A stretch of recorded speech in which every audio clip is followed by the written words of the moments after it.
Bienvenidos a Paleopolítica y Cultura. En el día de hoy abordaremos Internet y la política. Para ello contaremos con el politólogo Isaac Moriel. Buenas noches, Isaac. Hola, buenas noches, Miguel, otra vez aquí. Hola, Daniela, un placer. ¿Qué tal? De nuevo por aquí. Con la musicóloga Daniela Isolina Matar. Hola, buenas chicos. Noches. Buenas noches, buenas tardes aquí en Chile. Y con el blogger y youtuber El Equidistante. Buenas noches, Raúl. Hola, buenas noches. Bien, podríamos abordar el primer punto, que sería cómo ha influido Internet en la información de las personas a la hora de posicionarse políticamente y cómo ha favorecido el debate y el intercambio de ideas. ¿Quién querría comenzar? Empezamos por Isaac, ya que es politólogo y lo ha estudiado más a fondo. Vale, sin problemas. Vale, pues voy a empezar por contar un poquito lo que me pasó cuando estuve haciendo mi investigación. Yo hice una investigación hace un tiempo sobre el comportamiento político en los grupos de Facebook. Quería averiguar en qué manera influían sobre el comportamiento de la gente y sobre la participación política dentro de una sociedad. Yo partía de la hipótesis inicial de que aumentaba la polarización. Pero durante mi lectura de bibliografía pude ver casos y estudios que demostraban que la cuestión no es tan simple. La cuestión es bastante más compleja. Generalmente en los grupos en los que hay pluralismo, en los grupos en los que no son de carácter partidista o ideológico, sí que existe una especie de intercambio de ideas, una mayor tolerancia. La gente desarrolla una capacidad a dudar de lo que cree que sabe. Además, el roce de unos usuarios con otros, pues quieras que no, también hace que hagamos amistad con gente que no piensa como nosotros. Y eso, quieras que no, pues ayuda a que cambiemos nuestras formas de pensar. En los grupos de debate político, además, una cosa que sí que pude observar en investigación es que la mayoría de usuarios que participan son la misma gente que debate de política en la vida real. O sea, es la gente a la que nos gusta debatir sobre estos temas. Con lo cual, tengo la percepción, no lo puedo demostrar, pero tengo la percepción de que son los mismos usuarios que luego en los grupos primarios, dentro de la sociedad, inciden en el cambio político. Es lo que se define dentro de los otros estudios que he visto en Internet como el superusuario de los grupos sociales. El usuario que hace que unos y otros acerquen posturas que, bueno, vosotros habéis participado de grupos, siempre hay gente que se vuelve más popular, que en los grupos sus opiniones, digamos, son más escuchadas, ¿no? Y muchos de esa gente, de esas personas, cuando se trata de grupos plurales, son gente moderada, son gente con posiciones dinámicas, moderadas, nada extremistas, bastante racionales. Sí que es cierto que, por otro lado, tenemos los grupos partidistas o más cargados ideológicamente, que actúan como cámaras de eco, como replican los argumentarios de los partidos, replican los argumentarios de las élites políticas y aplican, lo que hacen es aumentar un sesgo de confirmación que ya de por sí muy a menudo es peligroso. Lo que he visto es que en los últimos tiempos, quizá fruto de la pandemia y de que estemos todos encerrados en casa, tanto yo como otros administradores de grupos y gente que estamos un poco en el mundillo, percibimos que los espacios de debate se están cerrando. O sea, que cada vez es más difícil participar en un grupo de debate sin que la gente se cabree y lo lleve a personal, o sin que se enturbie el debate con falacias o con argumentos ad hominem. Realmente no sé hasta qué punto la pandemia y la situación actual está influyendo de forma negativa en todo lo positivo que está aportando Internet, en cierto modo. Excelente. Voy a dar el turno de palabra a Daniela y luego continúa Raúl. Adelante, Daniela. ¿Cómo lo ves tú? ¿Crees que facilita la creación de burbujas, de cámaras de eco, que nos rodeamos de personas que piensan como nosotros, o por el contrario crees que favorecen el debate y la tolerancia? Bueno, muy interesante lo que ha dicho Isaac, porque ha dicho muchas cosas que no sabía. Pero sí es cierto que hay estudios que hablan de hace tiempo que es una burbuja, no que son burbujas. Dentro de estas burbujas tienes diferentes ideologías y cada uno encaja en ese grupo. Y como decía Isaac, dentro de esos grupos están los líderes de opinión. O sea, los hay quienes, por ejemplo, dentro de los liberales es fulanito de tal, dentro de los liberales de este tipo es el otro, y que todos se hacen un poco, en cierta manera, cámara de eco de lo que son esos memes, ¿no? Ahora, lo que no veo tan claro es lo que dice el tema de que no polariza. O sea, no es que no vea que polariza, a lo mejor no polariza tanto, pero lo que hace es volver a la gente cómoda dentro de su burbuja. O sea, tú estás cómodo dentro, si eres conservador, por ejemplo, dentro de la burbuja conservadora. Te vas a una burbuja progre y te vas a sentir incómodo, es lo más racional. O vas a tener que pensar argumentos para poder defender tus posturas, ¿no? Entonces no vas a estar cómodo. Y ese es el problema un poco con el debate, la gente le rehuye al debate. Y incluso lo que decía Isaac es muy interesante de que el debate se ha vuelto más agresivo también. Ahora yo lo que le quería preguntar a Isaac un poco es el tema de la censura, ¿no? Porque la censura en Estados Unidos, por ejemplo, hablaban el tema en Joe Rogan, el programa de Joe Rogan, hablaban del tema de la censura y decían que hay censura tanto para la derecha como para la izquierda. Si bien parece haber una tendencia mayoritaria hacia lo que son los grupos conservadores. Por ejemplo, lo que es Alex Jones, toda esta gente, sobre todo conservadores que tienen algunas teorías conspirativas medio incómodas. A lo mejor todo ese tipo de cosas son lo primero que va a la censura. También hay una censura a la izquierda, por supuesto. Sobre todo a la izquierda más confrontante, ¿no? Pero que no es tan visible. O sea, se ven más en tipo de individuos de derecha conservadora o extremistas libertarios que están en contra del sistema o gente así son los que suelen tener más. Y quería preguntarle a Isa, ¿cómo funciona esto de los algoritmos? Porque, por ejemplo, hay palabras que son por lo general por las palabras por las que se detecta la gente que tiene lenguaje de odio, según los universalistas estos, ¿no? Entonces preguntarle a Isa, ¿cómo funciona esto? Porque lo del shadow ban, por ejemplo, que yo tengo un shadow ban, tengo 2, 3, a saber cuánto tengo. Entonces nos han censurado, como a Miguel, nos han echado de Facebook varias veces. ¿Cómo funciona esto exactamente? ¿Cómo es que funciona el tema de los algoritmos? Vale, yo no sé exactamente, no te puedo decir exactamente porque no tengo la certeza, tengo sospechas. Yo llevo muchos años administrando páginas web y administrando grupos de internet, muchos relacionados con la ciencia política, y yo creo que lo que hay son algoritmos que detectan y dan puntos en función del contenido, no solamente de las palabras que tú empleas, sino también de dónde procede tu tráfico, de dónde te enlazan, las imágenes que tú pones. Yo no sé hasta qué punto no pueden reconocer, bueno, tú sabes que un pezón lo reconocen. Si reconocen un pezón, hasta qué punto no pueden reconocer una esvástica. Entonces yo creo que todo eso va dando puntos, es un sistema de puntos, y llegado a cierto límite de puntos, es un usuario humano el que verifica. ¿Por qué creo eso? Porque yo sé que en Google funciona de una forma parecida. El algoritmo de Google va generando una serie de alertas, por ejemplo, para AdWords o para posicionamiento web, y cuando esas alertas superan cierto umbral, un usuario de Google revisa tu página y te penaliza en caso de que no estés cumpliendo con las políticas de Google. En Facebook, yo tuve experiencia con una página que tenía, una fanpage, donde tenía bastantes fans. El contenido no era de política, realmente era un contenido más bien de tipo sexy, divertido, ¿no? Picante, divertido. Era un proyecto que nace paralelo a una página web a la que estaba asesorando. Y después de diferentes suspensiones y después de diferentes bloqueos temporales en la página de Facebook, fue un usuario humano el que definitivamente me la cerró. Yo, de hecho, tuve la oportunidad de poner una queja, ¿no? De decir, oiga, es que lo que yo estoy haciendo no es ilegal, no estoy mostrando nada que sea explícito ni nada por el estilo. Y no hubo nada que negociar, pero era un usuario humano, tengo la total certeza. Eso, la conversación que tuve, esa conversación no la puede tener una inteligencia artificial. Hay unos algoritmos que generan alertas que a su vez...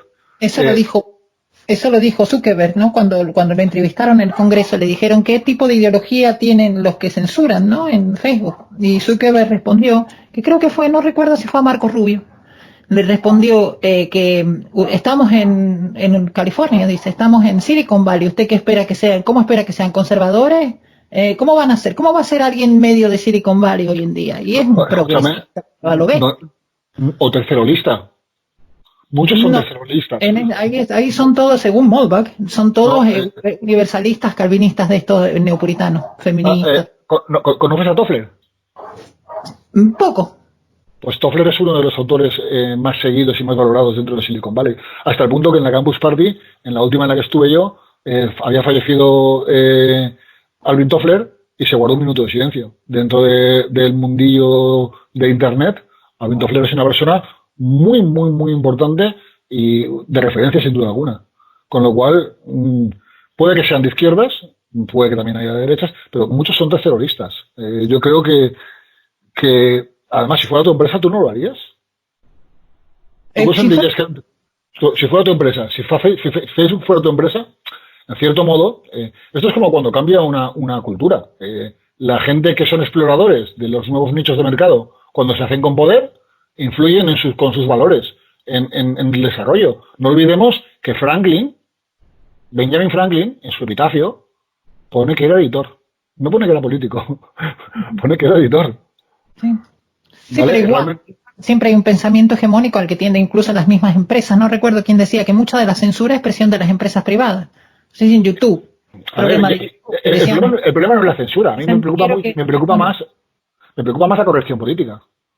Claro, es una censura encubierta que ni siquiera tengo claro hasta dónde llega y qué es lo que puedo y qué es lo que no puedo hacer. Cuidar que no ofendas a alguien, eso es lo que buscan. Además, algo muy curioso, que no sé si os habéis dado cuenta, ¿pasáis muchas horas en YouTube viendo vídeos? Bastante. Sí. Vale, si te fijas, si tú te pones a ver algo en YouTube, el algoritmo de YouTube, el Mimix, el famoso Mimix, siempre es como si funcionara por este máxima. Lo mismo, pero más. O sea, tú puedes empezar viendo combates de valetudo, o de karate, que acabas viendo combates de lucha extrema de tíos con escudos y mazas. ¿Vale? Empiezas viendo vídeos de descenso de gente bajando con bicicletas por laderas y acabas viendo el extremo descenso de no sé qué, de no sé menos. Entonces, porque Google sabe que eso funciona. YouTube, en cierto modo, sabe que eso funciona, que la forma de tenerte ahí viendo más y más vídeos es dándote más de lo mismo y más intenso y más fuerte. Entonces, en cierto modo, entra un poco en contradicción con el propio sistema, pero es como hablábamos el otro día, corazón, no pasaba ya antes. O sea, no nos manipulaban muchísimo más antes, no nos censuraban muchísimo más antes. Ahora, al fin y al cabo, si me hinchan las narices, abro otra pestaña y me voy a otro lado, viva el libre mercado. Sí, o sea, si Facebook se pone muy pesado... Una cuestión lingüística religiosa, como ya lo hemos hablado en otros podcasts, ¿no? La cuestión de la religión universalista, que no hay que ofender a la gente, el lenguaje de odio. No se puede mejor ejemplo... La palabra H, ninguna palabra se puede decir porque puede ofender. El mejor ejemplo es lo que está pasando con WhatsApp. O sea, ¿tú sabes el daño que le está haciendo a WhatsApp? El hecho de que la gente se pueda compartir cosas libremente. La gente se coge, se pira Telegram, se pira Signal y punto. Y si alguien me da una opción mejor y llega un momento que los de Facebook se ponen muy pesados, pues la gente sí. Yo tengo amigos míos que ya están en Mastodon. Insisto, el libre mercado que es Internet facilitará el camino. Si me pones muchas puertas, esto es como lo de P2P. Ciérrame lo que quieras, ciérrame las páginas que te dé la gana de descargas. O sea, esto llega para quedarse y va a cambiar las cosas y ponle las puertas que quieras al campo. Es como la censura. ¿Me vas a censurar una web? Estupendo. Me voy a un país donde pueda tener el servidor y donde la pueda poner. Y me pongo y le doy a la gente por proxy y se ha acabado. Y si mi producto es lo bastante bueno y está lo bastante demandado porque la gente está hasta las narices de la dictadura de las ideas, pues cogerá y se irá a otro sitio. Y esa es la gran magia de Internet. Y por eso, por más que ellos quieran dejar un Internet que no sea libre, Internet encontrará el camino, porque la tecnología le pasa como a la naturaleza, encuentra el camino. El código es libre, no hay nada más libre y que te dé más libertad que el código. Ahora, porque cualquier persona puede hacer código. ¿Cómo se han creado estos monopolios, Isaac? Pues fíjate que una de las cosas que me llamó la atención de la entrevista que le hace el Senado de Estados Unidos a Zuckerberg, una de las cosas que me llamó la atención de eso es que se parece como que el Estado, como que Estados Unidos tuviera miedo, el Estado tuviera miedo de un tipo que tiene tanto poder y tanto control sobre tanta gente. O sea, miedo por los dos lados, miedo por el lado de los republicanos, miedo por el lado de los demócratas, porque ahí Ocasio-Cortez lo apretó directamente, lo agarró a Zuckerberg y lo apretó en las bolitas y le dijo, mira, o te pones firme con la censura o vas a tener problemas con nosotros. Los actores políticos utilizan una serie de recursos para influir en el programa político, en la arena política, ¿de acuerdo? Uno de los recursos más importantes que utilizan es la información. Zuckerberg tiene la información. Pero ¿cómo llegó a tanto monopolio? O sea, si es como dices tú. Porque estaba en el momento adecuado, en el lugar adecuado, Lo vieron las personas adecuadas y pensaron, a ver, pero no te engañes, ahí también hay gente con poder detrás. ¿Tú sabes cómo se fue la historia de Google? Sí, Google, sí. ¿Tú sabes quién es Eric Smith? Cuéntala igual.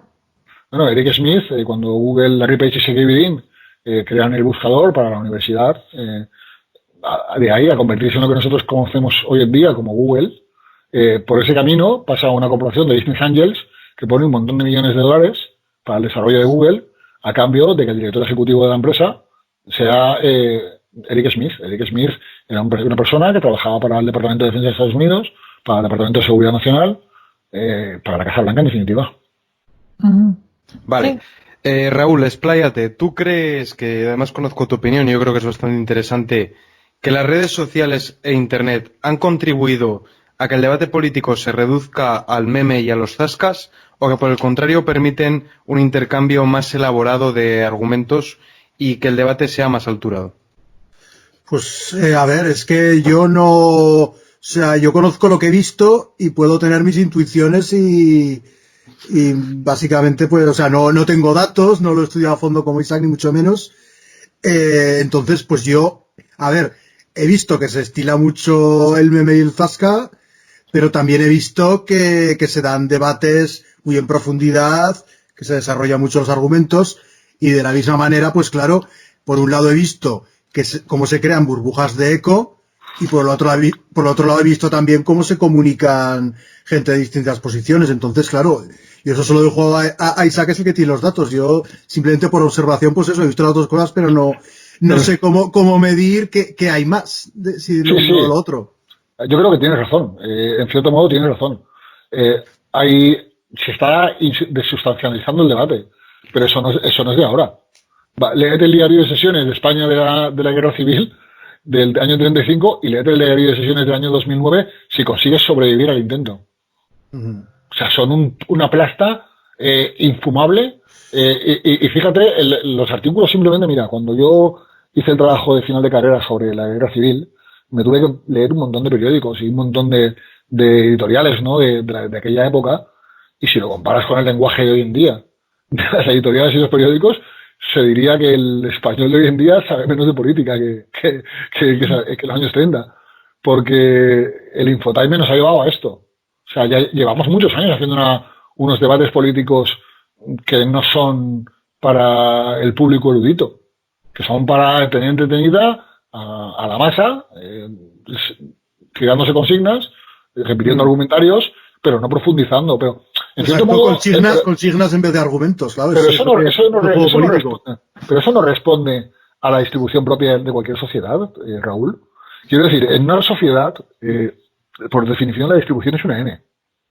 Tú no puedes llegar con un debate erudito como el loco de la colina a la inmensa mayor parte de la población. Para llegar a esa gente tienes que hacer entretener y educar. El problema es que se han quedado solamente en entretener y manipular. Pero deberíamos ser capaces de entretener y educar, de hacer un producto, pues hablar, no hablar citando necesariamente a tanto autor y con palabras que puedan tener tu madre, la mía o un señor de Toledo que lleva un camión.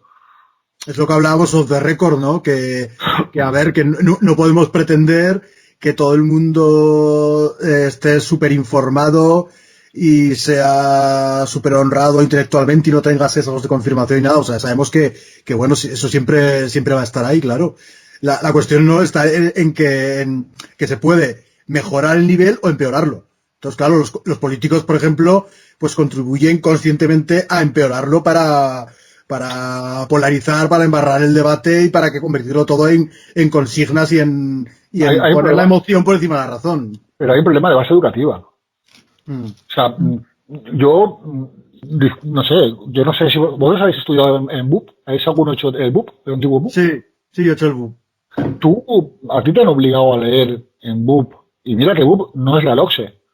¿Tú sabías quién era Unamuno cuando acabaste BUP? Joder, yo me leí San Manuel Bueno Mártir 2 veces porque tú eres un tío raro como yo. Pero de tu clase, ¿cuántos sabían quién era Unamuno? No, nos obligaron a leer San Manuel Bueno Mártir. Había que hacer, creo que un trabajo o algo. Pues es un caso Es un caso que no es muy yo me lo leí común. 2 veces porque repetí COU, creo que fue en COU y con repetí COU me lo leí 2 veces. El problema de la educación es que no es una educación. La educación sale del hogar. O sea, yo ya cuando tenía 8 años tenía las 1001 noches, tenía montones de libros porque mis padres tenían 5000 volúmenes en casa. Entonces no es lo mismo una persona que se cría así a una persona que en su casa no tiene más que un periódico. O Sin sea, duda alguna. hay un problema también de base, que es lo que que ahí estoy totalmente de acuerdo con el Isaac, porque este problema de base no es una cuestión de decir vamos a mejorar el sistema educativo. Incluso yo lo que noto con las redes sociales, por ejemplo, es que hay muchos memes. O sea que en mi época de estudiante, tú si ibas a hablar de Spooner o si ibas a hablar de quien sea, pone de Herbert Spencer o ibas a hablar de Stirner o ibas a hablar de alguien, leías el libro. O sea, no sacabas una frasecita ahí de aquí con la fotito, ¿no? ¿Qué es lo que se acostumbra? Es más grave que eso. Ya, pero los memes en cuanto a consignas siempre han existido. Bueno, los memes siempre han existido, porque son simplemente pues fragmentos de información pequeños que te sirven para tener una opinión y que bueno, como ya lo dijimos en el debate sobre los memes, porque se repiten sin más, son una cuestión de... En mis tiempos antes del internet, Raúl, había que hacer cientos de fotocopias. Teníamos la casa llena de fotocopias. Y para poder sacar una frase así interesante, leía Freud. Ah, mira qué linda frase de Freud. La sacabas tú mismo, ¿no? No veías la fotito de Freud con la frase debajo. Tenías Wikicodes y... Pero eso pasa también incluso a nivel académico. Yo me llama mucho la atención que acabas la carrera de ciencias políticas y no te has tenido que leer a prácticamente nadie. O sea, aprendes las ideas de unos, las ideas de otros, lo que te dicen unos que son las ideas de unos y las ideas de otros, que es más grave todavía. Sí. O sea, yo tengo muchísimos compañeros que no se han leído a Maquiavelo, no se han leído El Príncipe.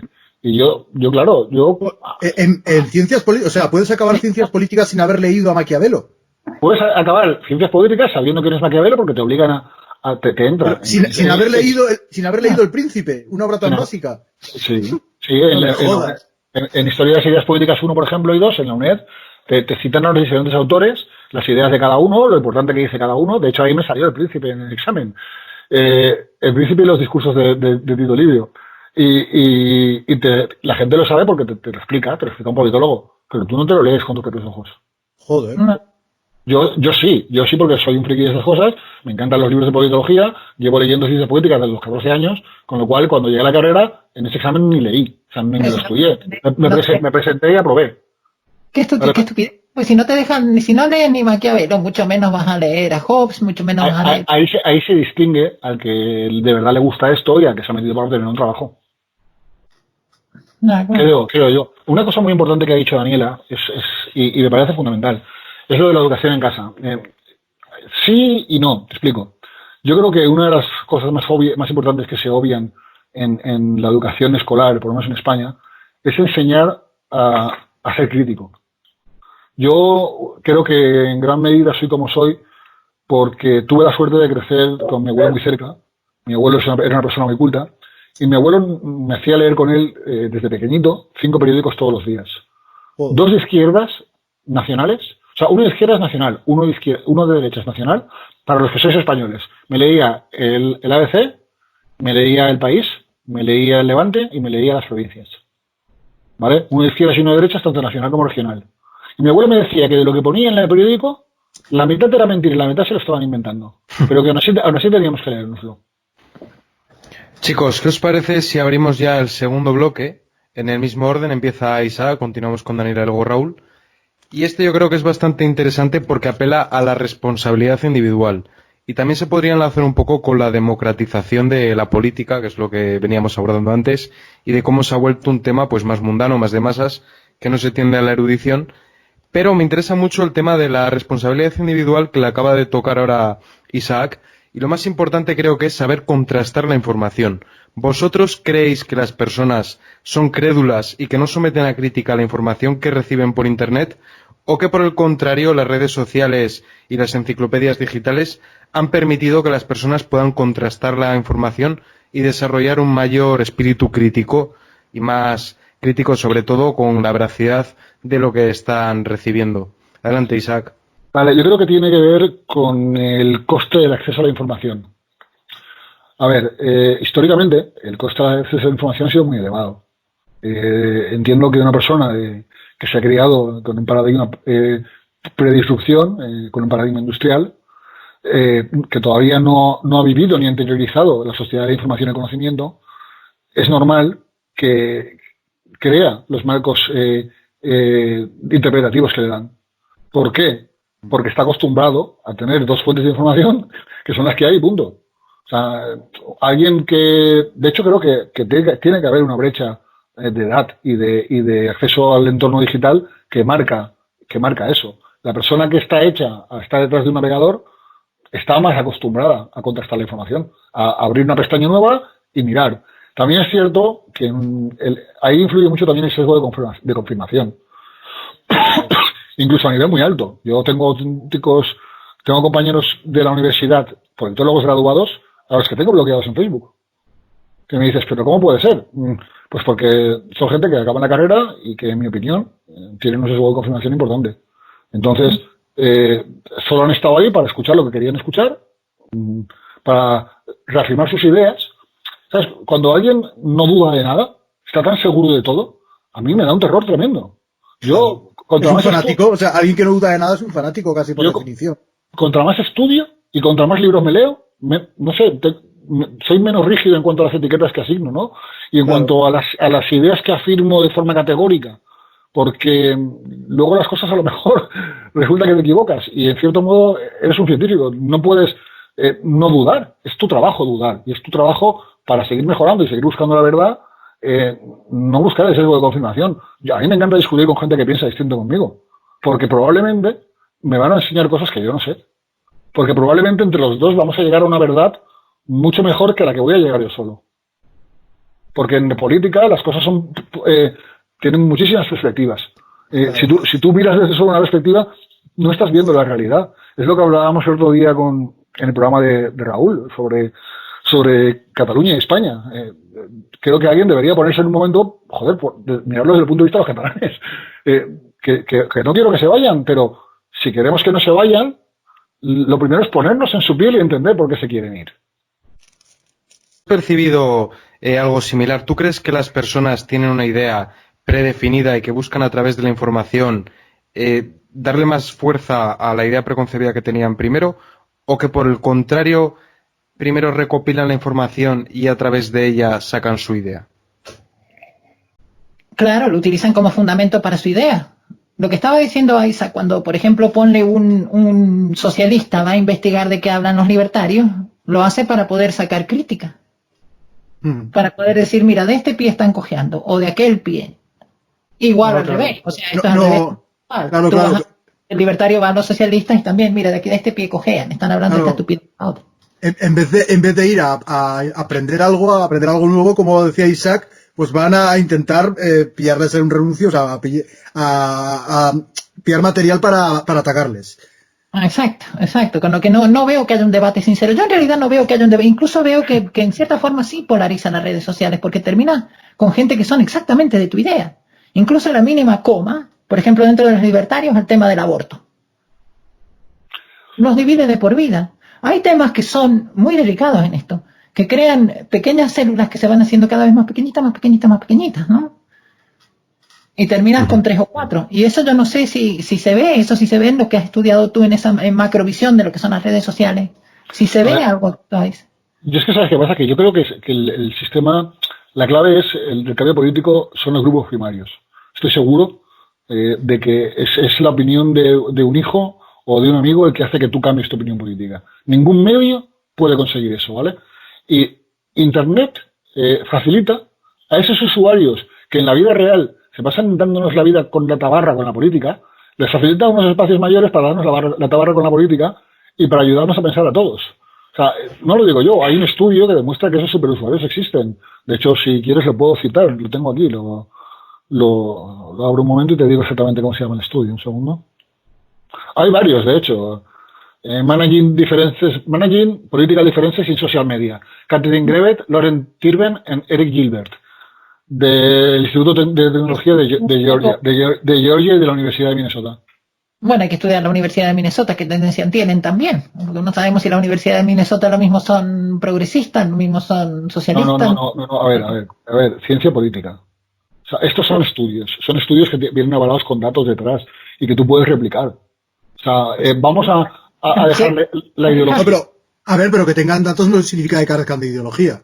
Por eso hace mucha trampa también. Mira, es que estos son hechos o no ideología. Claro, pero bueno, son los hechos que han funcionado con un filtro ideológico. La estadística de los que, por ejemplo, como en Argentina, la estadística ahora con el coronavirus, la estadística de muertos en Argentina, de enfermos en Argentina es mucho más baja que la de Chile. Claro que es más baja si no hacen test. Pero es que aquí los datos están disponibles. La estadística se puede manipular aquí cualquiera puede replicar la investigación. Tú puedes cogerte 100 grupos aleatoriamente de Facebook, yo lo he hecho, y medir los resultados de las interacciones. Y sí que es cierto que hay muchos grupos que son cámaras de eco, pero también hay grupos que son espacios de debate donde surgen esos usuarios y donde esos usuarios infectan a otros usuarios y los convierten en superusuarios a su vez y facilitan que las ideas circulen y que la gente esté más dispuesta a cambiar de opinión y esté más dispuesta a tolerar a alguien que no piensa como él. Yo tengo amigos míos que son de izquierdas, que son gente que defiende que la República lo hizo estupendamente bien. Y con los que soy capaz y además con los que soy capaz de debatir sin discutir. Alucinas. ¿Por qué? Porque existen esos grupos de debate contados, muy pocos, y es muy difícil administrarlos. Pero existen esos grupos de debate donde sucede. De hecho, tengo un amigo mío que se llama José Navarro, igual nos está viendo. Es una persona que sabe muchísimo sobre la guerra civil. Él es republicano, participa en varios grupos de debate en los que yo también participo. Y oye, da gusto debatir con él. Y da gusto en esos debates encontrar que hay gente que realmente tiene curiosidad y que quiere sacar una lectura más allá de lo que le cuentan unos y otros. Y que quiere datos y que quiere... Porque eso significa que hay unos espacios de debate que antes posiblemente eran mucho más reducidos. ¿Con cuánta gente podías interactuar tú a lo largo de un mes? Y siguen funcionando. 200 personas como mucho. Claro, pero en un grupo de debate pueden haber miles. Esos grupos de debate... Precisamente el otro día hablaba, hay una persona que sabe muchísimo, que está entre mis amigas, que se llama Teresa, que ella administra un grupo muy grande de Facebook, que es el que más he utilizado para el trabajo. No lo voy a mencionar sin su permiso, pero bueno, ya más adelante, en otra ocasión si queréis, hablamos con ella. Y sí que me ha comentado, tanto ella como otras personas que administran grupos de política, que sí, que se han reducido los espacios, que la pirámide de la discusión política, ¿no? la escalada dialéctica, está llevando a unas cuotas a un discurso que acelera la polarización. Si encima tenemos una crisis encima y los políticos se comportan de manera irresponsable, la gente está desesperada, pues claro, es mucho más fácil que venga alguien y le meta fuego al pajar que venga alguien y proponga reformar el pajar, porque eso ya lleva trabajo, eso requiere hacer sacrificios, eso es mucho menos sencillo de vender que meterle fuego al pajar. Ahora quisiera formular una pregunta que además creo que la podemos responder los tres. Isaac, por supuesto, como politólogo, que también la sociología seguramente toque este tema, no solo la politología. Daniela, como usuaria y también como creadora de contenido de paleopolítica y cultura, y especialmente Raúl, que lleva bastante tiempo como blogger y que tiene su canal propio de YouTube. Y es si vosotros creéis que las redes sociales inciden negativamente en las relaciones personales y familiares, porque yo creo que ahora se facilita más conocer la ideología y la opinión política de los individuos. Yo creo que eso antes se podía camuflar mejor.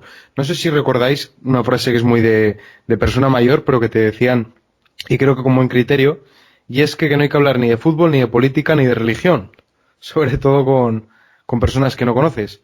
Me gustaría que empezara Raúl, porque lleva más tiempo sin hablar, y tú como creador de contenido, que además ha transitado por diferentes ideologías, y también me interesa que lo responda Isaac, porque hace un par de años me dio una frase muy buena, que era la de yo no tengo ideología, tengo biblioteca. Y es de Reverte, no es mía, ¿eh? No, es de Reverte. Me pareció buenísima esa frase, y me gustaría que empezase Raúl. Sí, sí. Pues, hombre, es que claro, es que generalizar creo que no se puede, o sea, estamos en las mismas. Pues hay gente que tiene los sesgos de confirmación más fuertes, o sea, hay gente que contrasta más, hay gente que contrasta menos, o sea, eso no tampoco tiene mucha más complicación. Y sobre si afecta a relaciones de amistad, pues, hombre, pues yo creo que también estamos en las mismas, ¿no? Porque hay gente que es más, que tolera más, digamos, los desencuentros, ¿no? Por razones ideológicas, y hay gente a la que, no sé, que le da más importancia igual a la ideología y otras que ponen la amistad por encima de la ideología. Entonces, o sea, tampoco sabría cómo responderte porque, ya digo, habría de todo, igual que lo de la confirmación. Lo que sí que me gustaría decir es que yo creo que para lo que es el convencer a la gente, o sea, el hacer cambiar de idea a alguien, yo creo que, o sea, enfocando la batalla de ideas al modo sectario, yo creo que es imposible. O sea, creo que de esa manera solo sirve para reforzar los sesgos y los prejuicios de cada uno. Y, o sea, este trincherismo intelectual yo creo que consiste en hacer mucho ruido para dejar las cosas tal como están.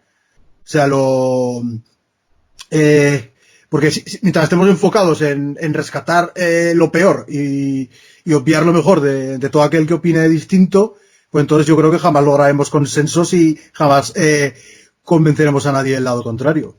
Exacto. Antes de dar paso a Isaac, me gustaría comentar, hacer un breve inciso, y es que yo creo que las redes sociales tienen el defecto, por así decir, de que deshumanizas a tu, entre comillas, adversario. Es decir, no percibes su mímica facial, no percibes el tono que le da a la frase y desde luego te olvidas de que es una persona y lo ves más como un enemigo a abatir.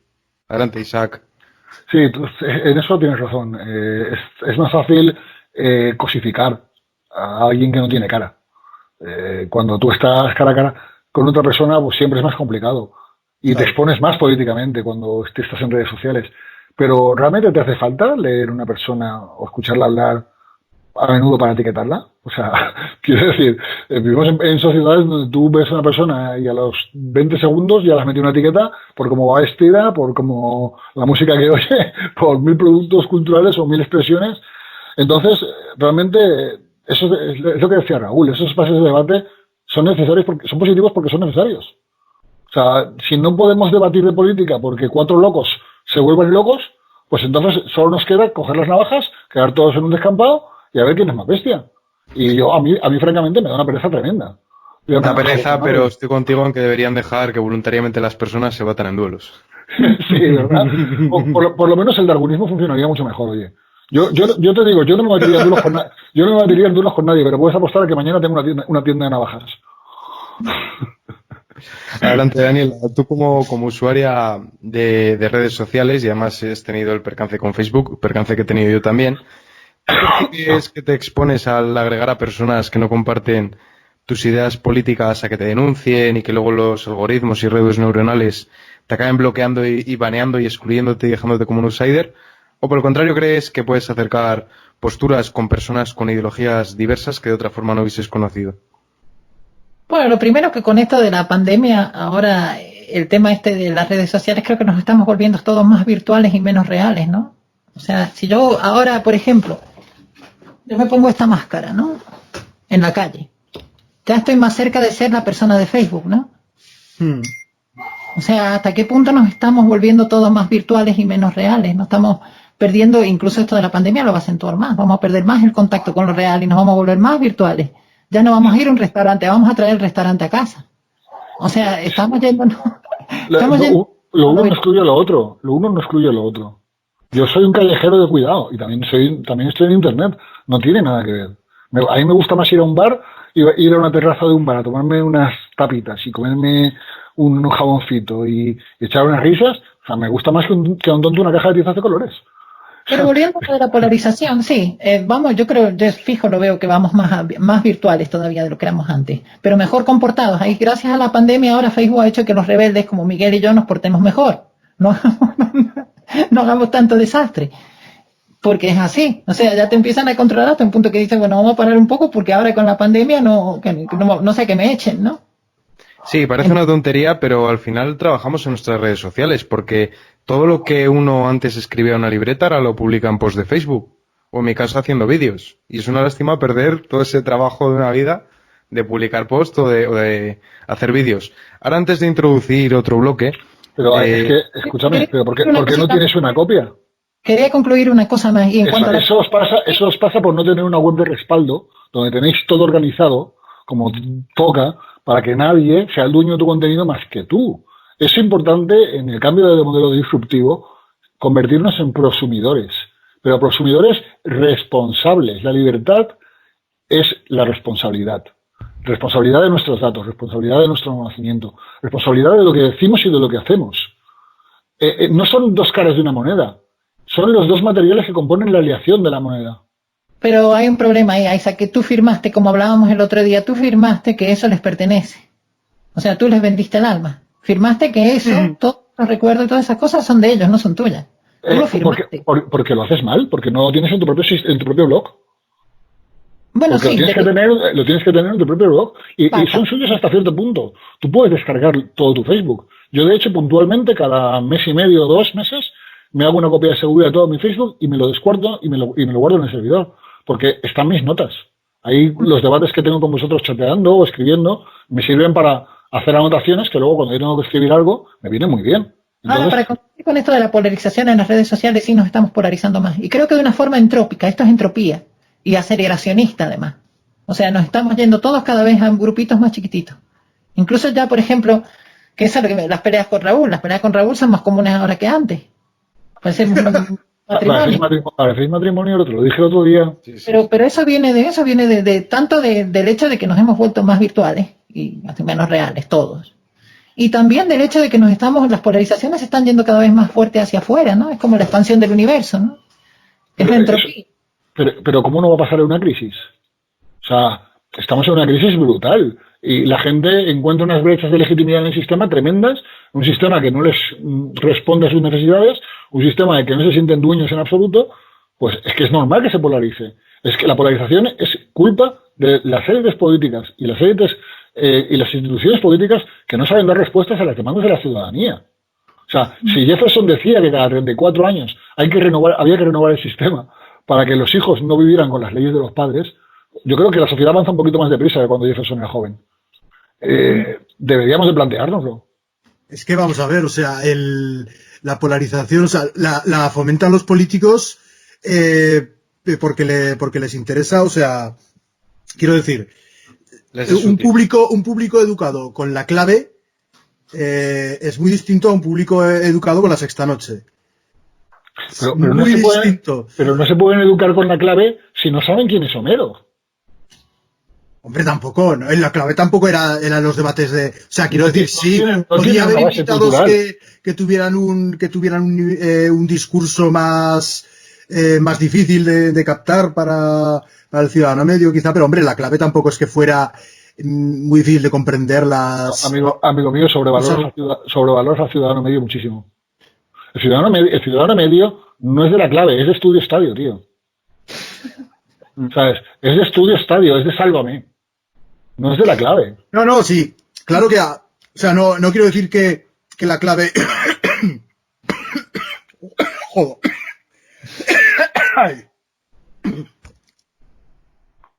Te castiga Dios por socialista. Eso se lo merece. Yo creo que es un castigo conyugal por no replicar a quien parece su mujer de la acusación que le hicieron. Bueno, eso sí.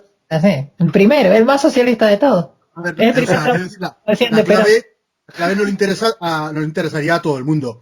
Pero quiero decir, si hay un sector de la población, más grande, más pequeño, que ve la clave, lo que está recibiendo como pedagogía es muy distinto a lo que está recibiendo si ese mismo sector ve la sextanoche. Eso, claro. Eso sin duda. Pero es que una persona que se ha formado por la LOCSE no te aguanta ni 3 minutos y medio de la clave. De todas formas, también conviene apuntillar que las mismas personas que no buscan contrastar la información en las redes sociales o en el Internet van a aprovechar estos canales que tienen una ideología muy clara, muy marcada, para informarse. Es decir, yo creo que adolecen del mismo mal. El que solo ve Intereconomía o el que solo ve La Sexta adolece del mismo mal que el que solo ve un tipo de canal de YouTube o solo está en un tipo de grupo de Facebook. ¿Y hasta qué punto tienes más influencia tú sobre esa persona con tu canal de YouTube que su propio hijo? O que su compañero de trabajo, que su vecino con el que está haciendo una parrilla de domingo. Eso sería un estudio también, sí. Con el que habla de política todos los domingos, que aunque es un rojo es buen chaval. Es que por ahí va el tema. Yo creo que por ahí es por donde realmente va el tema. Que hay unas personitas, que eso es lo que Trump ha conseguido encontrar. La fórmula para encontrar a esas personas, eso se hace con una serie de programas de estudio de Big Data. Y yo creo que por ahí va lo de Cambridge. O sea, encontrar a esas personas y producirles el estímulo como una ratita, ¿vale? Yo, si tengo claro que esta persona me va a contagiar a 15 personas más y que me responde perfectamente a un estímulo en el que le ponga un meme o que sea divertido, pero que además tenga un filiamises, por ejemplo, pues, oye, pues funciona. ¿Cómo no va a funcionar? Eduard Bernet hablaba mucho de eso en el manual de propaganda, de localizar a ciertos grupos que son los que son los que influyen. Ciertos grupos y ciertas personas que son las que influyen, entonces, si influyes sobre ellos, ya estás influyendo sobre todos los demás. Y además es mucho más fácil hacer un mensaje a medida cuando tienes 100 usuarios y los conoces a fondo, que cuando tienes 100.000 tienes que sacar un mensaje genérico. Yo tengo 100 usuarios, los conozco a fondo y me hago un mensaje exprofeso para esa persona. Con lo cual, sé cómo va a responder porque él ha estudiado estadísticamente cómo responde a las interacciones de otros mensajes que le han llegado a través de Internet. Si responde mejor a un vídeo, si responde mejor a un audio, si responde mejor a una imagen, y trabajaré en ese sentido para producir un estímulo exprofeso a medida para él, de forma que impacte en él y me haga de multiplicador. Las empresas invierten muchísimo dinero en conocer muy bien los tipos de consumidor que hay, y el negocio de las redes sociales vendiendo nuestra información va en esta dirección. Y no sé vosotros, pero yo, por ejemplo, yo trabajo en seguridad privada y las veces que hablo con compañeros de trabajo, luego me recomienda tanto Facebook como Google multitud de cursos de vigilante, multitud de tiendas que te venden grilletes, defensas, etcétera. Es una locura, eso es real. Y evidentemente detrás está el conocer al consumidor, al usuario como consumidor, y esto es algo que interesa de primera mano conocer a las empresas para ver qué estrategia de marketing y de publicidad van a desarrollar para atraerte a su producto. Pues con la política es lo mismo, pero más. Con la política realmente poderte llevar a la gente y maximizar el impacto de tu mensaje. Imagínate un tío como Goebbels con una herramienta como Internet o los grandes publicistas soviéticos con una herramienta con Internet en un sistema pues comunista, imagínate. Claro, lo que pasa es que por eso es tan importante el libre mercado y por eso me gusta tanto la libertad de Internet, porque cualquiera que tenga una buena idea y que consiga mover a un número crítico de gente puede llegar a hacer suficientemente ruido como para cambiar las cosas. Hombre, lo que está claro es que ha sido un cambio de paradigma, porque algo tan sencillo como es que tú desde tu propia casa no necesitas llamar al fontanero porque te puedes ver un tutorial de un mexicano, o para instalar un programa no tienes que contactar al informático. Evidentemente esto tiene su contraparte, o ni siquiera contraparte, yo creo que estaríamos hablando de lo mismo, de cara a informarse. Y es lo que comentaba el otro día Isaac, de que tienes a tu disposición, bueno, que la frase no era tampoco tuya, que no me acuerdo a quién citaste. La de Escotado, ¿no? La de Escotado, que tienes a tu disposición la Biblioteca de Alejandría. Y es que es real. Wikipedia, que está muy denostada, es como quien dice mi página de cabecera. Yo estoy todos los días metido en Wikipedia y leo 2 o 3 horas de contenido. Olvídate de Wikipedia, macho. Si te vas a ResearchGate, te mueres. ¿Conoces ResearchGate? No, pero me lo voy a anotar ahora mismo. ResearchGate es el Facebook de los científicos. Cada vez que un investigador publica algo o está desarrollando una investigación, se publica en ResearchGate. Para entrar tienes que te pregunta a qué universidad perteneces. Yo sé que se puede no ser muy riguroso en este aspecto, que te aceptan, ¿vale? Eso es una herramienta muy interesante. Y otra que yo uso muchísimo y que me gusta un montón es Mendeley. ¿Conoces Mendeley? No, tampoco. Me suena.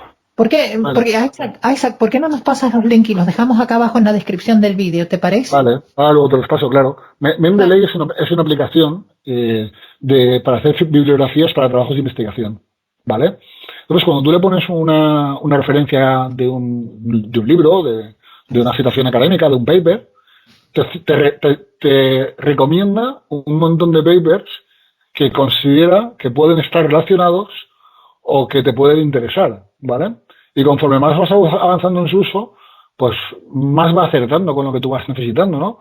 Y es como la madriguera del conejo de Alicia. O sea, te pones a meterte y pinchas en este enlace y de aquí me voy a otro paper y de aquí me voy a otro paper y cuando me quiero dar cuenta tengo 250 papers en una carpeta que se llama nueva carpeta y que no sé por dónde entrarles. Una cosita Isaac, que he escuchado que es cierto es que Wikipedia tiene una tendencia muy progresista, ¿eh? Sí. Pero bueno, Wikipedia la puede editar cualquiera, ¿eh? O sea, decir, Wikipedia es la inteligencia colectiva. Pero progresista, o sea, lo que tiene es representa la ideología hegemónica, que es, sí, progresista en lo digamos, moral y cultural, ¿no? Pero es liberal o socialdemócrata en lo político económico. O sea, quiero decir, si en Wikipedia buscas sobre comunismo, no te va a poner que fue un paraíso, precisamente. La catedral, es la catedral, es el pensamiento hegemónico, es la religión de Einstein, ¿no? Es la religión. Si vas a leer sobre la URSS en Wikipedia, no te va a hablar Armesilla ni Daniel López, ni mucho menos el de Frente Obrero, ¿sabes? Sí, John Lennon, Gandhi, Einstein. Es Marcuse más Friedman. Pero generalmente el que está investigando sobre un tema así, hace una búsqueda en Google, abre la Wikipedia, pero también abre 4 o 5 blogs. Y se va a la Wikipedia, pero también mira los blogs. La Wikipedia la gente la pone más entre comillas de lo que de lo que parece. Y a nivel académico, a mí me parece una auténtica aberración usarla. No, si bien voy a matizar, ya sé que no es una ilusión, yo voy a matizar, pero para obtener información a un nivel muy genérico, porque yo lo que suelo leer es sobre zoología. Evidentemente, si yo quiero que me desglosen la taxonomía del género capra y cómo las diferentes especies están relacionadas entre sí y cómo divergió hace 200.000 años el IBEX de la cabra montesa, pues sí que voy a irme ya a un foro o a una página más profesional. Pero si lo que quiero es tener a grosso modo información sobre algún animal concreto, pues me lo busco en la Wikipedia en inglés, ya veo a qué familia pertenece, el género tal, cuál es su hábitat de distribución y con eso me valdría. Pero evidentemente sí que para profundizar sí que tendría que buscar en un foro. ¿No os llama la atención que el enciclopedismo fuera una de las partes clave del anterior proceso disruptivo? Creo que tiene que ver, o sea, creo que realmente, y además creo que esta vez es mejor, porque de cierto modo es abierta, o sea, cualquiera puede editar la Wikipedia, con lo cual ¿hasta qué punto Google no es la Wikipedia gigantesca? O sea, porque la enciclopedia de la ilustración, pues la coordinó un tío, que era D'Alembert. Sí, D'Alembert, ¿no? Pero claro, en la Wikipedia, ¿cuántos escriben? Y joder. ¿Y cuántas veces se revisa? ¿Y cuántas veces se revisa o edita un artículo? Claro, eso. La enciclopedia de D'Alembert, pues bueno, supongo que no la escribiría él solo, pero él fue quien la organizó y quien, vamos. Yo creo que dista mucho de ser perfecta, pero creo que es una buena herramienta para de cara al futuro ir mejorando el conocimiento global de los humanos. Tiene sesgo ideológico. O sea, tú buscas en Wikipedia ahora mismo, ponla en NRX, la neoreacción. El movimiento neoreaccionario de Estados Unidos te lo va a describir como un movimiento neofascista. O sea, te mezcla, cae en el juego del lenguaje de extrema derecha, cae en ese juego del lenguaje, digamos, del lenguaje de la corrección política, de una forma purista, extrema. O sea, palabras policía, racista, machista, extrema derecha, nazi. La palabra N. Te recuerdo que Wikipedia es de código abierto. Por eso, pero precisamente por eso, si quieres buscar un ejemplo de lo que sería lo más correcto políticamente posible que puede hacer, busca Wikipedia. ¿Cómo hacerlo? Porque ellos te están dando... Pero es que nadie te impide descargarte la plataforma Wikipedia, coger un servidor y montarte Wikidaniela. Sí, pero... si el valor de Metapedia... Y si el valor de la información... Y si el valor de la información que tú aportas es un valor de información mejor, más plural y un sistema mejor que el de Wikipedia, yo estoy convencido que el libre mercado funcionará y que te comerás a Wikipedia y nos comprarás una casa preciosa cada uno de nosotros. Esa sería una maravilla. Una cosa que yo querría decir y que me llama poderosamente la atención, y lo voy a enlazar con lo que comentaba Isaac sobre que Google es la Wikipedia de la Wikipedia, es que si tú realizas una búsqueda de capitalismo y te vas a Google Imágenes, por ejemplo, entre tantas otras cosas, casi todas las imágenes que te van a salir son anticapitalistas. O sea, la típica... Vale, una pregunta. ¿Con sesión abierta o sesión sin abrir? Sesión sin, o en oculto si quieres, pero es que es curioso porque te sale la típica imagen de África vaciada y todas las monedas en Europa, te sale en la caricatura del burgués con el sombrero de copa, barrigón. ¿Capitalismo dices? ¿Capitalismo? Y de comunismo que te sale, porque no sé si será... Mira, te voy a decir, será tampoco muy... Yo tengo delante los resultados ahora mismo, mira. La primera son 4 mitos comunes del capitalismo desenmascarado, una imagen crítica. Luego, una imagen que no tiene nada que ver con crítica, es un montón de muñequitos hacia un montón de dinero. Hay imágenes positivas y imágenes negativas. ¿Tú sabes cómo se posiciona en la imagen? Entiendo que con las búsquedas de los propios usuarios. Hay varios factores que tienden a posicionar cualquier contenido en Internet, ¿vale? Dos factores fundamentales son el ecosistema de enlaces, es decir, la cantidad de enlaces en otras páginas que apunten a esa imagen, bajo en ese criterio, o en palabras relacionadas con ese criterio. Si estás a una imagen que habla de fútbol, en una página que habla y te enlaza una página que habla de ornitología, pues evidentemente no te va a posicionar como si te enlaza la página de los ultras del Betis, ¿vale?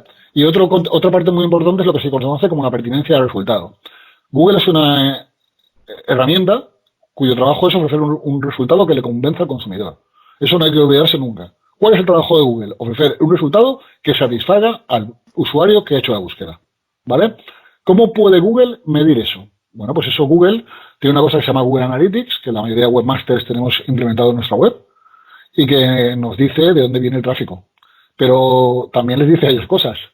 Por ejemplo, ellos saben si alguien viene a mi página web, el tiempo que pasa dentro, cuánto tiempo pasa, cuántos clics hace, ¿vale? Y cómo se comporta dentro de la página web. De cada 100, cuántos rebotan, cuántos entran y no interactúan con la web y se van. Esas tres métricas son clave. Eso es lo que se conoce como la pertinencia del resultado. Entonces, si yo creo un contenido que los usuarios salen en un criterio y Google detecta, me va probando en diferentes criterios, según lo que él ve que tengo yo de contenido.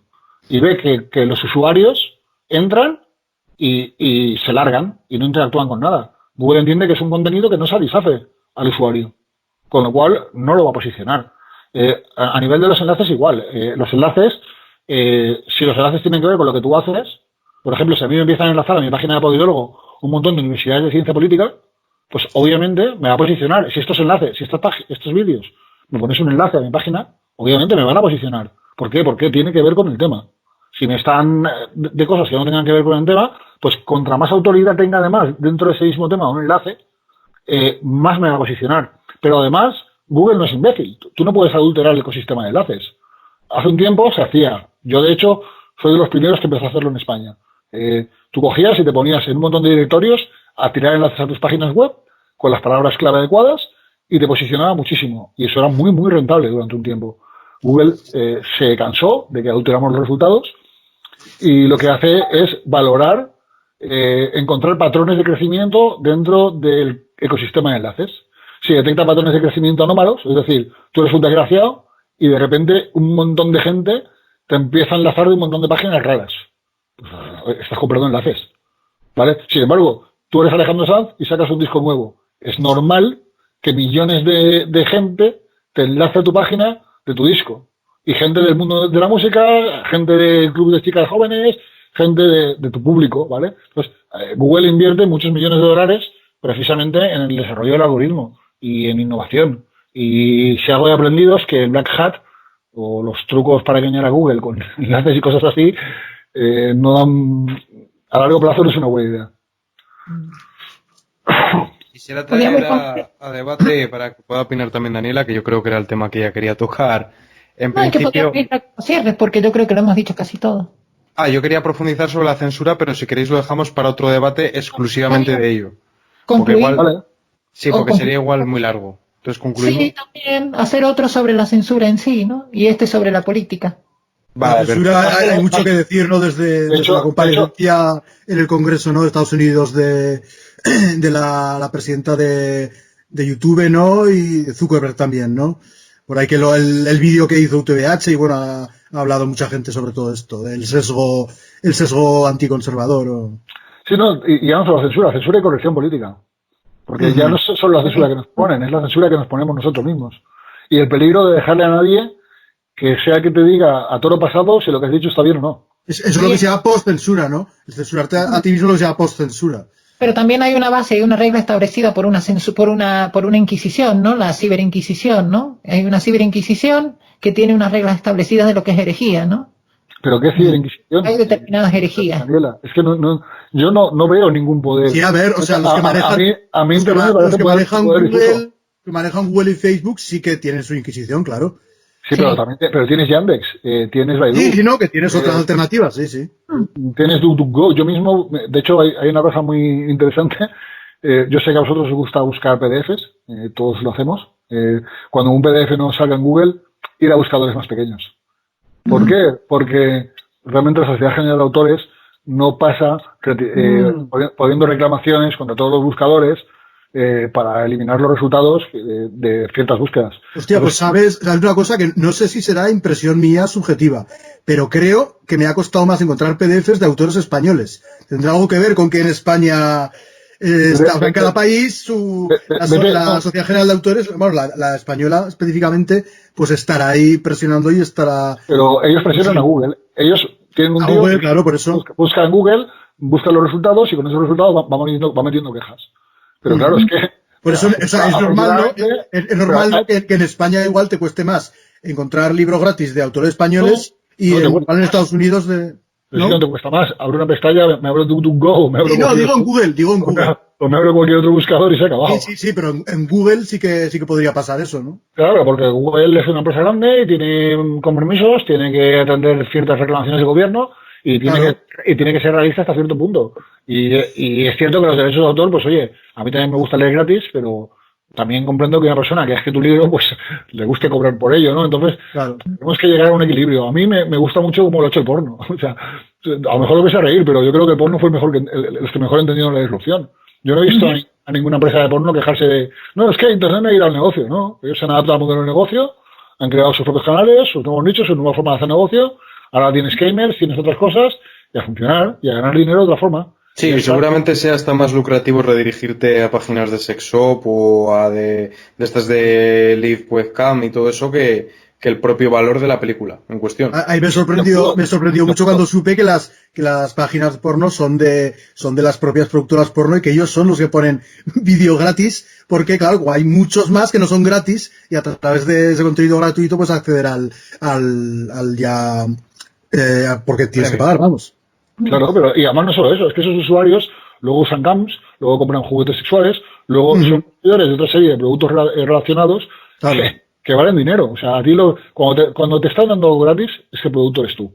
Claro, es como en la música, o sea, en la música cuando la disrupción fue el darse cuenta de que ya no iban a ganar dinero vendiendo discos, pero de que difundiendo su contenido gratis podían hacer que mucha gente fuera a sus conciertos. Claro, o sea, no me he comprado el disco, pero he descubierto el grupo gracias a que lo ofrece gratis y entonces voy al concierto porque me gusta ese grupo. Yo todavía voy un paso más allá yo. Estuve hablando el otro día con dos chavales raperos precisamente sobre ese tema.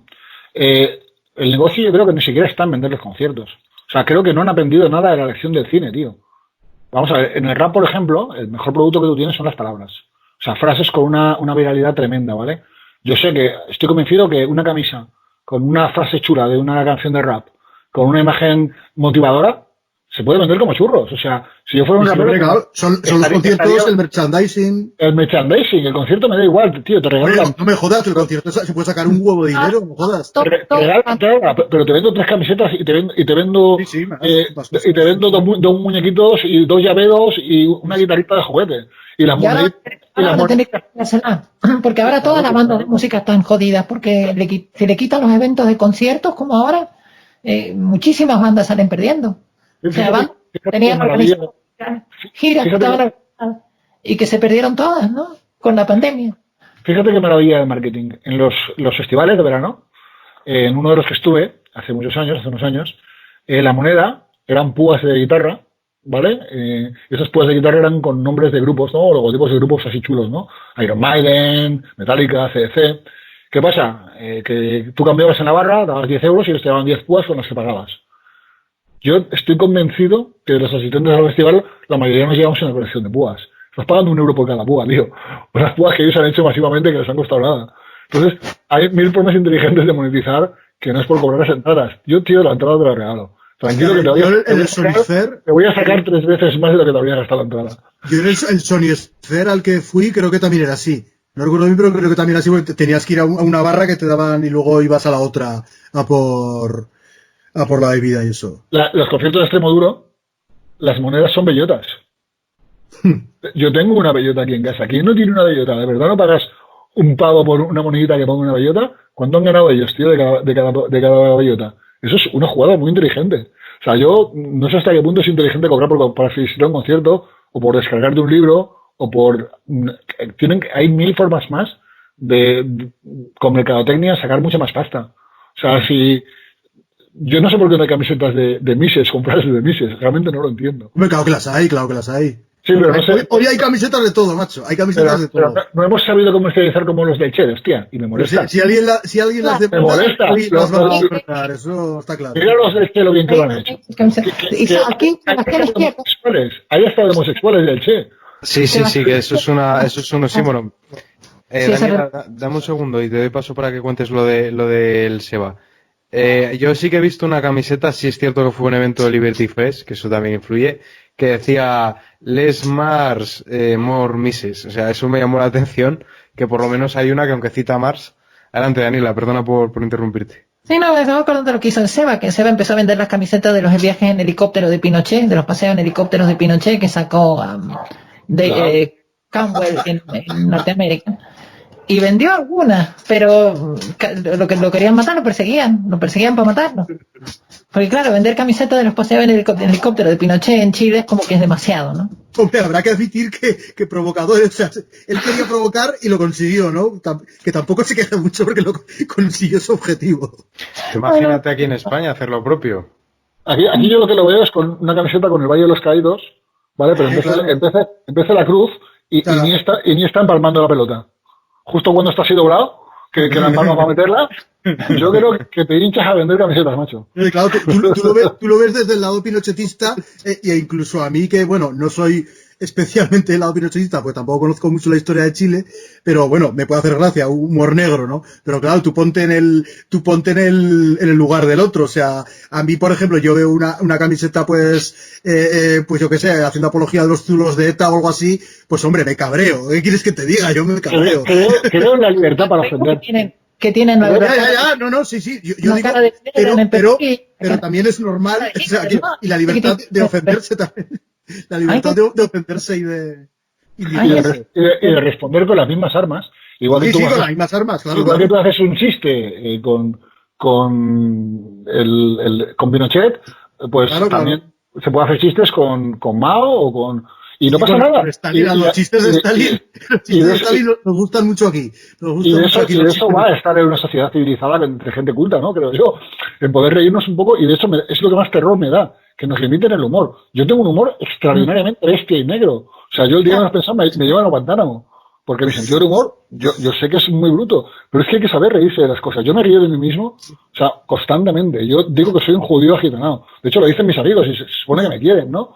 Entonces, hay que saber reírse de uno mismo y hay que tener sentido del humor porque es la única forma en que a veces podemos hablar de ciertas cosas sin que nos maten. Vamos a guardar esos espacios, ¿no? Claro, y diría, ojalá que no nos censuren el sentido del humor, ¿no? Que Conmigo no van a poder, antes me tiro al monte, te lo digo ya. O salimos con espadas. Con las espadas. Yo tengo una impresora yo tengo una impresora en 3D aquí y hay en internet unos planos muy interesantes para imprimir ballestas de caza. Ajá, está bueno. A un youtuber le detuvieron por enseñar a hacer ballestas en un vídeo. Y ahí lo dejo. ¿En España?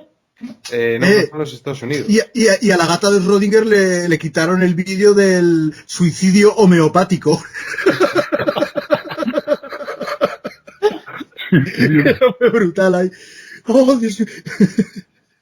Está animando a que la gente se suicide con homeopatía, Dios santo. Es una amenaza. Yo siempre pienso que es una pena que Berlanga se esté perdiendo todo esto. Nos haría un cine Berlanga con toda esta pandemia, ¿le saldría una película? Sí. De Oscar. Le saldría una película de Oscar, si los rojos se lo quieren dar. Hostia, sacó hace poco una película José Luis Cuerda, hablando de genios del cine español. Sí, la vi. Yo aún la tengo pendiente, tenía muy buena pinta. Defrauda. Yo creo que son más por desgracia son más los gags que ves en el tráiler que la película. El tráiler está muy bien montado, lamentablemente. Es que el tráiler a mí me dio muchas ganas de verla porque sí, tenía mucha gracia. Bueno, entonces, Isaac, ¿sabías que Miguel y Raúl se tenían bloqueados en Facebook? Sí, bueno, yo tengo bloqueados a la mitad de vuestra pandilla, ¿eh? Ajá. Yo tengo un montón bloqueados porque es que hay gente que es complicado debatir con ellos. Son un poquito ultras de equipos de fútbol y yo realmente tengo que filtrar un poco, o sea, si no, me desbordan. Con lo cual, de hecho, quiero hacer desde aquí una invitación a un amigo mío, ¿vale? Para que venga algún día al programa, porque además él es de una ideología bastante diferente a la nuestra. Él es vasco, es politólogo, ¿vale? Es independentista, pero es un tío muy inteligente y valiente y que dice cosas interesantes, pese a que no estoy absolutamente de acuerdo en nada con él, pero realmente creo que es una persona que podría venir al debate y que nos lo pasaríamos bien todos. Así que La audiencia del canal está pidiendo, gente rara, Isaac. Están pidiendo gente. Ari, desde aquí te invito y te desafío públicamente a que vengas un día aquí y debatamos de política y seguro que nos lo pasamos todos muy bien. Lo que me pasa a mí con Raúl es que en persona me cae muy, muy simpático, pero por las redes sociales es un poco como el tábano de Sócrates. Rozándolo toca huevos. Se intenta. Rozándolo toca huevos. Tengo vocación de mosca cojonera socrática. Ahora le toca más los ovarios a Daniela. A mí me ha dejado un poco tranquilo. Sí, Así está Daniela, que se le revuelve la por tres. Pero sabéis bien, Miguel y Daniela, que no es por joder. Cuando estoy de acuerdo, estoy de acuerdo. Y lo digo. Y cuando no, pues no. O sea, no. No es buscar el desacuerdo por norma tampoco. Está bien que la gente discrimine ideológicamente también, ¿por qué no? Hombre, claro. Discriminamos en nuestra día a día a todas horas. Claro. Si os apetece, para todos, sí. Si os apetece, ahora cuando pase la pandemia, yo vivo en una casa muy grande de pueblo, ¿vale? Donde se podría organizar algo. Podríamos incluso hacer unos debates todos, juntarnos. Yo pongo la casa, me caben 14, 15 personas incluso durmiendo. Podemos aparecer en hologramas, ¿no? Aparecemos allí todos en hologramas o nos transportamos. O te coges un avión y te vienes aquí. Yo te recojo en el aeropuerto y te vienes a mi casa, sacamos el jamón, sacamos el queso y con una buena bandeja de jamón y queso y un montón de vino. Yo llevo vino de mi tierra, mi tierra que algo bueno tiene que tener. Estamos a lo de Requena, a 30 kilómetros, ¿eh? Y por cierto, Isaac, antes de que te vayas, antes de que nos vayamos, te toca la razón. Yo soy un poco socialista porque me he dado cuenta que cuando me toca moderar a mí, intento ser equitativo en que todo el mundo hable lo mismo y eso no puede ser. Hombre, claro, es que por mucho que critiquemos principio de igualdad, todos respetamos la igualdad en ciertos ámbitos. Nos podemos a debatir cuatro, ¿qué vas? ¿A darle más prioridad a uno? No, pues los otros se sentirían ofendidos, lógicamente, claro. Entonces, hay igualdades que son irrenunciables. La cosa es que los socialistas son de igualdad, pero realmente son de igualdad de boquilla. De la igualdad de oportunidades la igualdad de oportunidades es el libre mercado. Esa es la única igualdad de oportunidades. Los otros son trampas. Dijo una vez, bueno, una vez o varias, que Verstringe, es un tipo que se repite mucho, pero dijo una cosa que a mí me parece que explica mucho.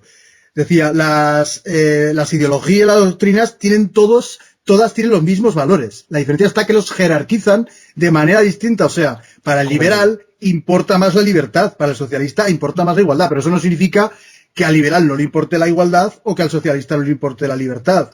Bueno, como lo que decías tú, Raúl, el otro día, que yo te decía, yo tengo un canal grupal porque soy un poco colectivista también. Claro. Claro, para alguien que viene de un origen randeoide y así pagano y así decir soy colectivista también como que choca, pero es que no debería chocar, porque en realidad todos somos uno, al fin y al cabo, si te vas a la esencia, todos somos uno. Efectivamente, sois todos una banda de socialistas. Es una manera, y me parece una manera muy buena de acercar a la gente en plan, a ver, todos compartimos los distintos valores, o sea, los mismos valores, lo que pasa es que pues uno les da más importancia a otros. O sea, yo qué sé, el conservador pues igual pone el orden por encima de todo. El liberal pone la libertad. Y sesgo, Raúl es de izquierda, por ejemplo, eso está clarísimo. Y nos discrimina a Miguel y a mí porque somos más de derecha que él. Y es el sesgo, él es de izquierda, está bien, él es... Yo soy un politólogo, yo soy el árbitro. Pues entonces te vamos a hacer la batuta de moderar. Con lo que me gusta hablar a mí de moderador, no habláis nadie nunca más. Moderar es jodido, porque tú fíjate que hoy me he tenido que callar y digo, bueno, ya que hablen estos, porque si no... Yo no puedo moderar, macho. A mí con lo que me gusta hablar de política sería imposible moderar. Me tendríais que amordazar.